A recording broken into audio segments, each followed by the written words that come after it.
with us is Dawn Neesom and Christopher Biggins. Very good to see you both. Good morning. Good morning. Right, Dawn, let's talk about front page of the Sun. Insane. 4.7 billion is the migrant bill, which is the equivalent to the amount of tax gathered in a city the size of Manchester. I can tell you exactly how this happened, right? Sunday for Monday on national newspapers is a really quiet day, and you're sitting there going, oh my God, what can we put on page one that's really going to work? I know. Let's come up with a migrant story. We know it works. And that's exactly what they've done here, and it's worked brilliantly for them. So, yeah, 4.7 billion migrant hotel bill takes every penny in tax from a city the size of Manchester. So what they've done is they've drilled down into how much the asylum support is costing us for 2023-24, and then worked out the tax bill from a large city in the country. This Manchester, it works perfectly.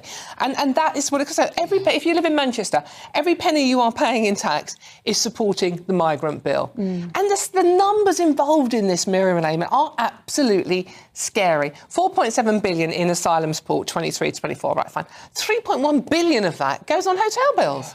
Right, well, I'm going to ask you, you see what Trump is doing in Los Angeles, sending in the National Guard. Anybody that doesn't belong there is getting chucked back over the border. Is that what he should be doing here, Christopher? Well, I do think it's about time we started looking at our country and how we're running it, because I think the money that we're spending on this particular situation is appalling. I mean, we can't do this. We can't let our people, you know, suffer like we are making them suffer. Well, this is the ridiculous thing. When you think there was, you know, the winter fuel allowance, which we know they're umming and ahhing about that, they were hoping to get back 1.2 billion on that. Yeah. And we're blowing all this money on people that shouldn't even be here. I mean, we've got 32,500 asylum seekers in hotels at the moment, right? £41,000 each that's costing. But we've got 38,000 illegal migrants here who've exhausted every means of staying right. They've gone through every legal appeal. They should not be here, and they are still here. Well, and some estimates are that there's actually 1 million people who are undocumented, overstayed visas, that the Home Office doesn't know where they are. So it is an extraordinary problem that's out of control. I think nobody likes paying tax, but people accept paying tax if it is to fund things like new roads, new bridges, the NHS, schools, pensions, schools.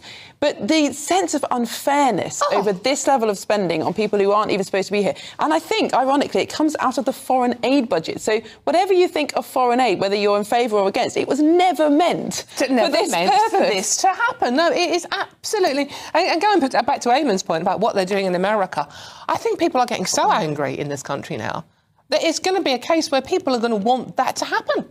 And the trouble is, I think the real blame of this is the internet, because everybody in the world can see how we live in this country.